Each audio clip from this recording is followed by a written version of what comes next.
This is Signal Over Noise, where we look at what the science actually says. Today, we are tackling a concept that has just exploded in the wellness world, the idea of a leaky gut. It really has. And it's become this sort of catch-all explanation for almost anything. Brain fog, fatigue, you name it. Right, so our mission in this deep dive is to draw a really clear line in the sand. We need to separate the actual science, this measurable thing called intestinal permeability, Which is a real physiological process, yes. from the much broader and largely unproven concept that gets marketed to you as leaky gut syndrome.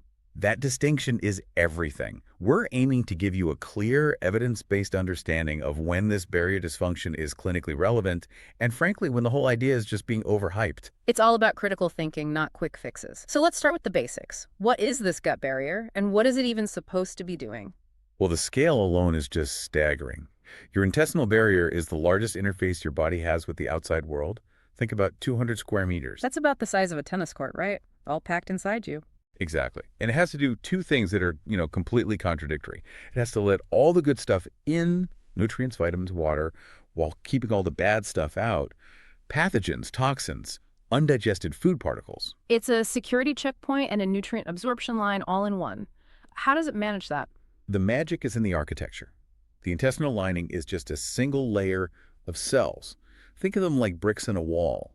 And what holds those bricks together, what seals the gaps, are these incredibly complex protein structures called tight junctions. But our sources were clear. These aren't just like cement. They're more dynamic, more like adjustable gates. That's the perfect analogy. Yeah. They have to be adjustable. They're not static walls, they're valves. These proteins, things like claudins and occludin, they regulate what gets through. So there are different pathways for things to cross. Right. You've got the very small pore pathway for things like water and ions. But the one everyone is concerned about, the one relevant to leaky gut, is the leak pathway. And that's the one that can let larger molecules through. Yes, up to about 12.5 nanometers. It's regulated by proteins like occludin, and it's supposed to open and close when needed. Okay, so this is the crucial distinction then. An opening isn't automatically a bad thing. We need to separate a normal, necessary opening from a dangerous pathological one. Exactly. We have to differentiate adaptive permeability from pathological dysfunction. Adaptive is normal. When you eat a meal, for instance, your tight junctions have to loosen up a bit to absorb glucose. Ah, so that's a necessary leak. It's a necessary, transient, and reversible process. It's controlled by a little switch called MLCK.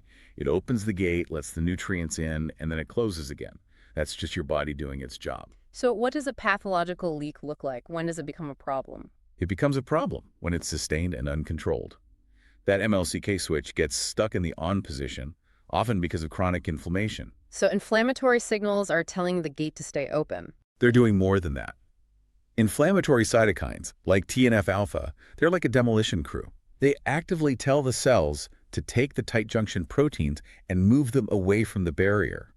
It's not just opening the gate, it's dismantling the gatehouse. And that is the state linked to actual disease. Precisely. Which brings us to a huge problem. If this pathological leakiness is real, why is there no consensus diagnosis for it? A kind of catch-22. It is.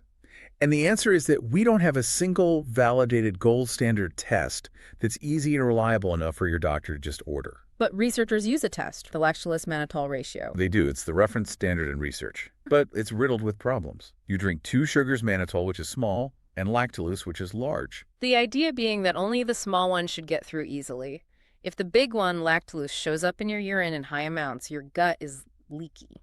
That's the theory. But the test itself is cumbersome. The sugar doses aren't standardized. The urine collection times vary from lab to lab. It's just not consistent. And I remember one of the sources mentioned an even bigger problem with A it. huge one. A 2018 study basically threw a wrench into the whole thing by suggesting that maybe lactulose and mannitol don't even cross the barrier in the different ways we always assumed they did. It challenges the entire foundation of the test. Okay, so the research standard is shaky. Let's talk about the elephant in the room for consumers. The zonulin test. Yes, this is so important for anyone listening.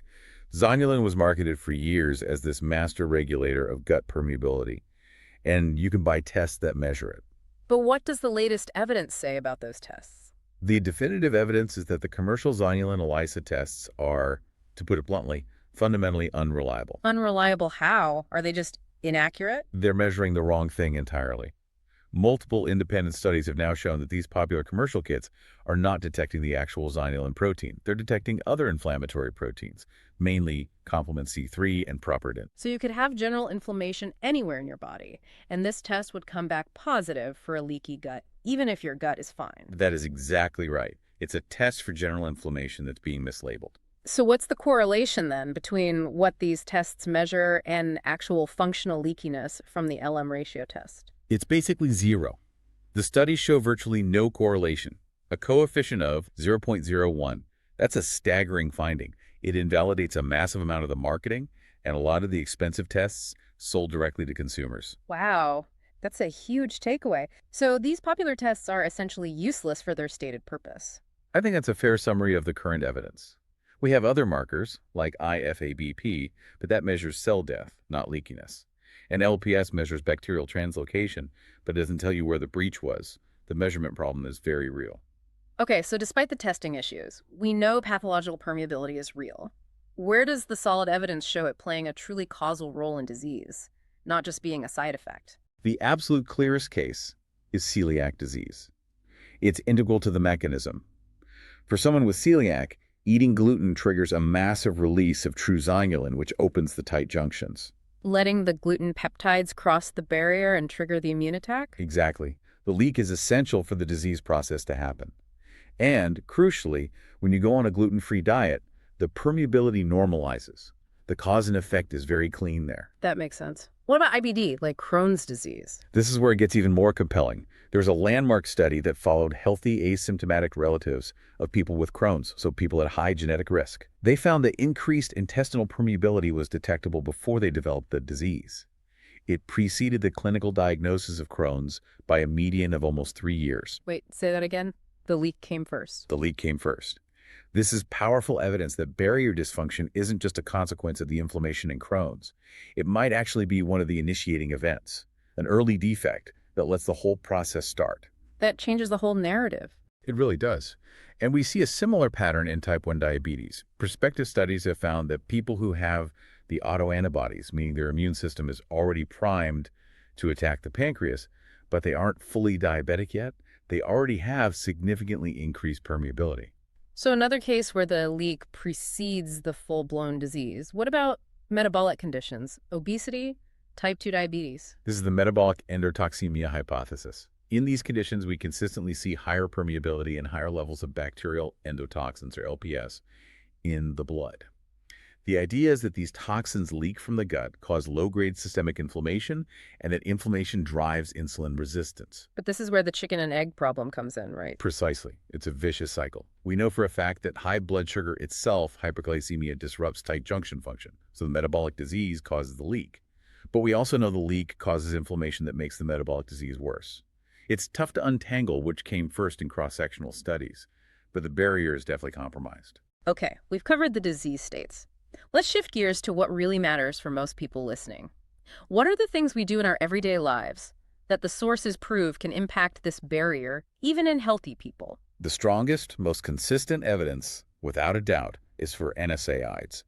Ibuprofen, naproxen, those drugs. I think almost everyone has popped an ibuprofen for a headache or after a workout. You're saying even that can cause a measurable effect. Yes, the data is incredibly clear. Virtually all conventional NSAIDs increase intestinal permeability within 24 hours.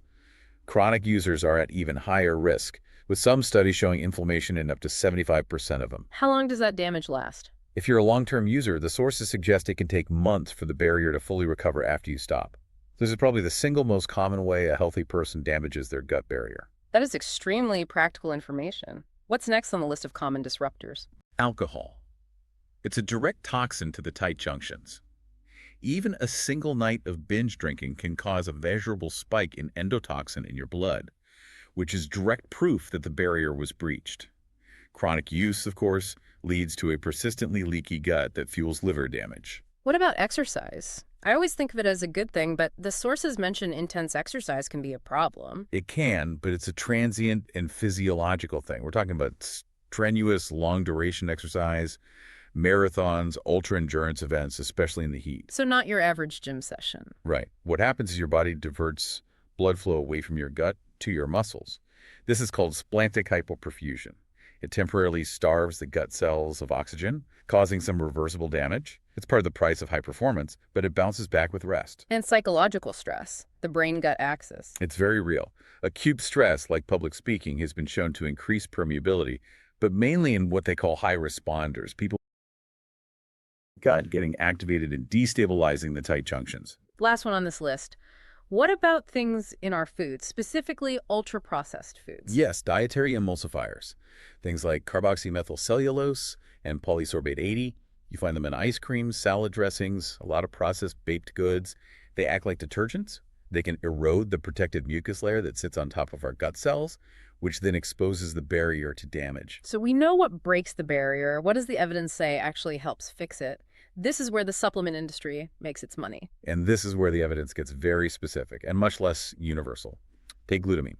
There was one really promising study showing it helped patients with post-infectious IBS. A very specific group. A very specific group at a very high dose of 15 grams a day. It helped their symptoms and their LM ratios. But the evidence for healthy people taking glutamine to heal their gut is, frankly, very weak. Okay, what else? Zinc carnosine has some good data showing it can protect against NSAID-induced permeability. As for probiotics, the data is all over the place. Some meta-analyses show they can modestly reduce endotoxin markers in certain patient groups, but it's very strain-specific. It's not a guaranteed fix-all. So this really brings us back to the central point we wanted to make. It does. We have to state this clearly. Leaky gut syndrome is not a recognized medical diagnosis. It's a concept that was popularized in alternative medicine, and the claims have just run far, far ahead of the actual clinical data. So let's tackle the biggest myths head on. What's myth number one? Myth number one, leaky gut is the single root cause of dozens of different conditions, from fatigue to migraines to autism. And the fact, based on our sources. That's a dangerous oversimplification. These are complex, multifactorial diseases. To attribute them all to one single upstream cause, it just contradicts everything we know about disease, and it can stop people from getting a proper diagnosis for a treatable condition. Correlation is not causation. Couldn't agree more. And myth number two. You can cure autoimmune diseases by just sealing the gut. Totally unproven. There is not a single clinical trial that has cured an autoimmune disease by treating intestinal permeability alone. Even in celiac disease, the cure isn't patching the leak, it's removing the trigger, the gluten. The leak is an access point, but it's not always the sole cause of the fire. So to round this out, let's be honest about what we don't know. What are the big evidence gaps? The gaps are huge. First, we have no idea what a normal range for permeability even is. It varies from person to person, with age, with diet. Without a normal baseline, it's really hard to interpret test results. Which explains why the testing is so messy. You don't know what you're comparing against. Exactly. Second, we have no long-term outcome data. We know popping an ibuprofen causes a temporary leak, but does doing that for 20 years lead to cumulative damage? We honestly don't know. And you mentioned a specific gap for women. Yes. There's almost no research on how hormonal changes, particularly the drop in estrogen during menopause, affect the gut barrier. It's biologically plausible that there's a major connection there, but the studies just haven't been done. Okay, so let's bring this all home. Intestinal permeability is absolutely a real thing. It's a real measurable phenomenon, yes. It's acutely affected by NSAIDs, alcohol, intense stress. It's central to the mechanism of celiac disease, and it may well be a precursor to Crohn's and type 1 diabetes. But the popular narrative, this idea of leaky gut syndrome, has built a massive industry on top of that science, often using unreliable tests and making claims that the evidence just doesn't support yet. So for you, the listener who's hearing all this and just wants to know what to do, what's the most evidence-aligned strategy for maintaining a healthy, robust gut barrier? I think when you step back and look at the evidence, the answer becomes pretty clear. The health of your tight junctions is supported by things like butyrate, which your good gut bacteria make from fiber. And we know the barrier is broken down by known irritants, NSAIDs, alcohol, emulsifiers, and processed foods. So perhaps the most effective strategy isn't some expensive exotic supplement. It's simply this. Address the known drivers of inflammation, dramatically reduce your intake of the things we know damage the barrier, and feed the beneficial bacteria that maintain it for you. If you prioritize fiber, you moderate alcohol, you manage your stress, a robust, non-leaky gut is just the natural evidence-based result.